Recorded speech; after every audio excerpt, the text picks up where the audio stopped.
안녕하십니까? 허주아입니다. 오늘은 고려 정기 경기도 화성 출신의 문신이자 효자인 최루백에 대한 이야기를 해드리겠습니다. 1. 서막. 피의 대결. 피가 튀었다. 맹수의 울음소리와 소년의 분노에 찬 고함이 산중에 메아리쳤다. 15소년의 손에 든 도끼가 빛을 반사하며 호랑이의 머리를 내리쳤다. 사람을 잡아먹은 호랑이의 입에서는 아직 인간의 피냄새가 진동했다. 그것은 최루백의 아버지 최상저의 피였다. 1145년 경기도 화성. 누구도 믿지 않았다.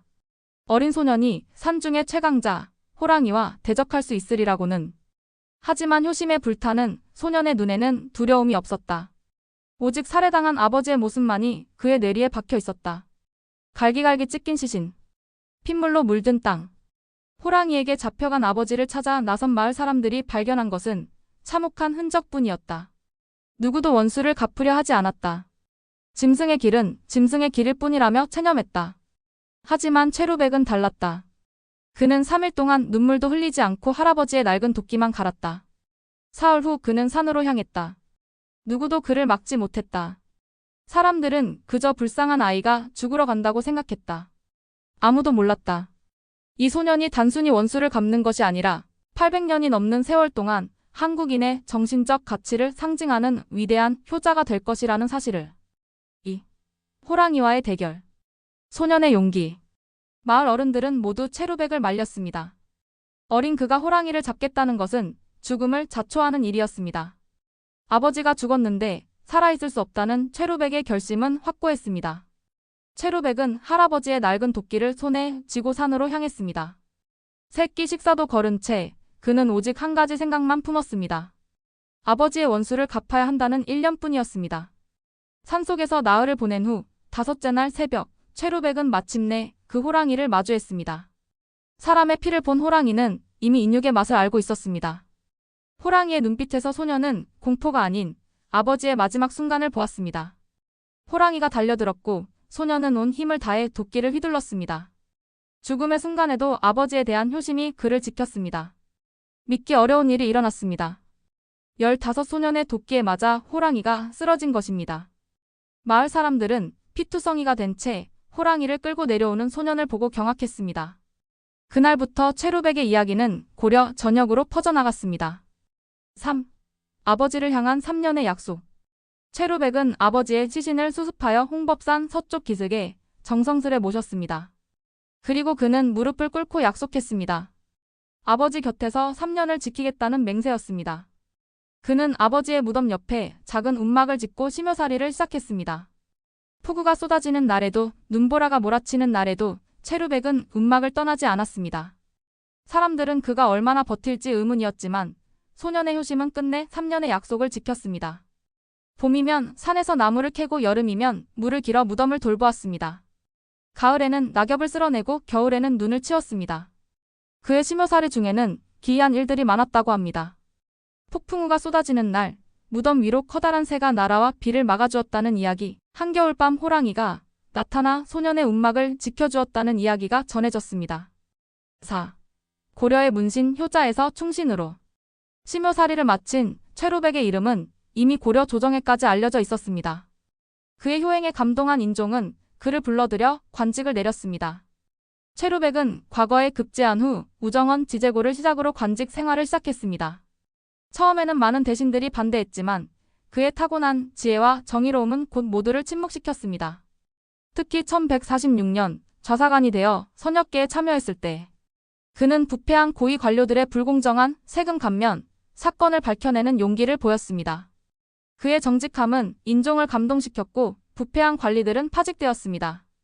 1148년 청주부사로 임명된 최루백은 백성들 사이에 호랑이 판관이라 불렸습니다. 불의를 호랑이처럼 사납게 물리치지만 백성들에게는 자상한 아버지 같았기 때문입니다. 그는 가뭄이 들자 자신의 녹봉을 털어 굶주린 백성들을 구휼했고 억울한 옥사를 풀어 많은 이들의 존경을 받았습니다. 1153년 고려와 금나라 사이에 긴장이 고조되었을 때 인종은 최루백을 기거사인으로 금나라에 파견했습니다. 최루백이 금나라 수도에 도착했을 때 금나라 관리들은 그를 무시하려 했습니다.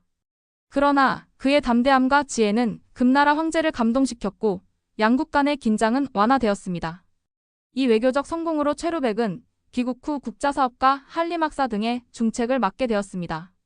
그는 효자에서 충신으로 자신의 삶을 확장해 나갔지만 그의 마음속에는 항상 아버지와 그 무덤 옆 작은 움막의 기억이 자리하고 있었습니다. 매년 아버지의 기일이면 그는 모든 관직을 내려놓고 홍법산으로 돌아가 하루를 보냈습니다. 충의 근본은 효에 있음을 몸소 실천한 것입니다.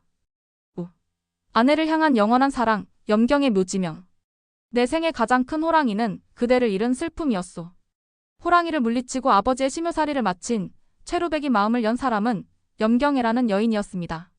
그녀는 최루백이 관직에 처음 올랐을 때 만난 관리의 딸로 그 이름처럼 옷같이 귀하고 아름다운 사랑을 지닌 여인이었습니다. 첫 만남의 날 비가 내리는 뜰에서 우산을 들고 서 있던 염경애의 모습을 본 최루백은 그 자리에 얼어붙었습니다. 호랑이 앞에서도 떨지 않았던 그의 심장이 처음으로 요동쳤습니다. 제가 호랑이를 잡은 이야기를 들었을 때 다른 이들은 모두 놀라워했지만 염경애 씨만은 아버지를 생각하는 마음이 얼마나 컸으면 하고 눈물을 보이더군요. 그때 알았습니다. 내 마음을 이해할 수 있는 사람은 그대뿐이라는 것을. 두 사람의 사랑은 깊어졌고 결혼 후 그들은 서로에게 완벽한 짝이 되었습니다. 염경애는 최루백이 관직에서 돌아올 때마다 향기로운 차를 준비했고 그가 고민에 빠져 있을 때면 지혜로운 조언을 아끼지 않았습니다. 최루백이 금나라의 사신으로 가 있는 동안에는 매일 밤 그의 무사 귀환을 빌며 등불을 밝혔습니다. 그러나 하늘은 질투했는지 그들의 행복을 오래 허락하지 않았습니다. 염경애는 갑작스러운 열병에 걸려 침상에 눕게 되었습니다. 최루백은 전국의 명의를 불러들이고 귀한 약재를 구하기 위해 밤낮 없이 뛰었지만 병세는 나아지지 않았습니다. 마지막 순간 염경애는 최루백의 손을 잡고 속삭였습니다. 당신이 호랑이를 잡았던 그 용기로 나 없이도 살아가 주세요. 하지만 가끔은 나를 생각해 주세요. 염경애의 눈에서 마지막 눈물이 떨어졌고 최루백의 품에서 그녀는 영원한 잠에 들었습니다. 그날 밤 최루백의 통곡 소리는 하늘을 찢었습니다. 호랑이와 싸우던 그 소년보다 더 처절한 울음이었습니다. 깊은 상실감에 빠진 최루백은 몇 달 동안 관직도 돌보지 않고 방에만 틀어박혔습니다. 그러다 어느 날 밤 꿈에서 아버지와 염경애가 나란히 서서 그를 바라보는 모습을 보았습니다.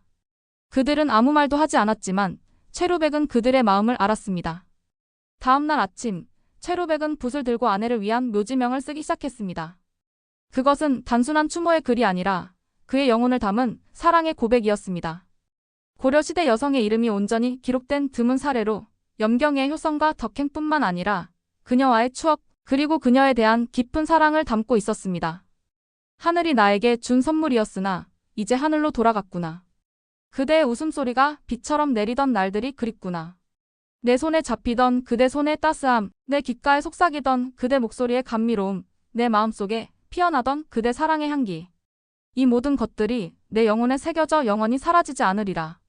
호랑이보다 더 무서운 이별의 아픔을 이겨내며 그대와의 약속대로 살아가리라. 하지만 매일 밤 별을 보며 그대를 찾고 매일 아침 햇살 속에서 그대의 미소를 느끼리라. 최루백은 염경애의 무덤 앞에 직접 심은 매화나무 아래서 매년 그녀의 생일과 기일에 홀로 술을 마셨습니다. 그리고 매화가 필 때면 경애야, 꽃이 피었다라고 속삭이곤 했습니다. 세월이 흘러 그의 머리카락이 하얗게 변할 때까지 최루백은 재혼하지 않았습니다. 사람들은 그에게 다시 가정을 이루라고 권했지만 그의 대답은 항상 같았습니다. 내 마음에는 이미 별이 하나 빛나고 있소. 그 빛이 바래기 전에 나는 그 별에게로 가리라. 최루백은 아내를 잃은 슬픔 속에서도 자신의 임무를 다하며 살아갔지만 생의 마지막 순간까지 염경애를 향한 사랑은 변하지 않았습니다. 그가 죽음을 맞이했을 때 사람들은 그의 입가에 미소가 머물러 있었다고 합니다. 마치 오랜 기다림 끝에 사랑하는 이를 다시 만난 듯한 행복한 미소였습니다. 별이 된 효자 후세에 전해진 이야기. 최루백은 1205년 생을 마감했지만 그의 이야기는 끝나지 않았습니다. 그의 효행은 고려사, 삼강행실도 오륜행실도 등 수많은 역사서에 기록되어 후세에 전해졌습니다. 조선의 세종은 그의 이야기를 삼강행실도에 수록하였고 정조는 그의 비각을 홍법산 기슭으로 옮기고 그가 태어난 마을을 효자동 호랑이를 잡은 바위를 효암이라 명명하였습니다. 오늘날 경기도 화성에 가면 여전히 최루백의 흔적을 찾을 수 있습니다. 효자동은 마을 이름으로 남아있고 효암은 관광객들이 찾는 명소가 되었습니다. 15소년의 효심은 800년이 넘는 시간을 뛰어넘어 오늘날까지 사람들의 마음을 울리고 있습니다. 6. 에필로그 한국인의 정신 효의 가치. 최루백의 이야기는 단순한 역사적 사실을 넘어 한국인의 정신적 가치를 상징합니다. 부모에 대한 사랑과 존경, 의무를 다하는 충성심, 어려움 앞에서도 굴하지 않는 의지. 이것이 바로 한국인의 정신이며 세계가 주목하는 한국의 저력입니다. 호랑이를 잡은 소년 최루백의 이야기는 오늘을 사는 우리에게도 여전히 중요한 메시지를 전합니다.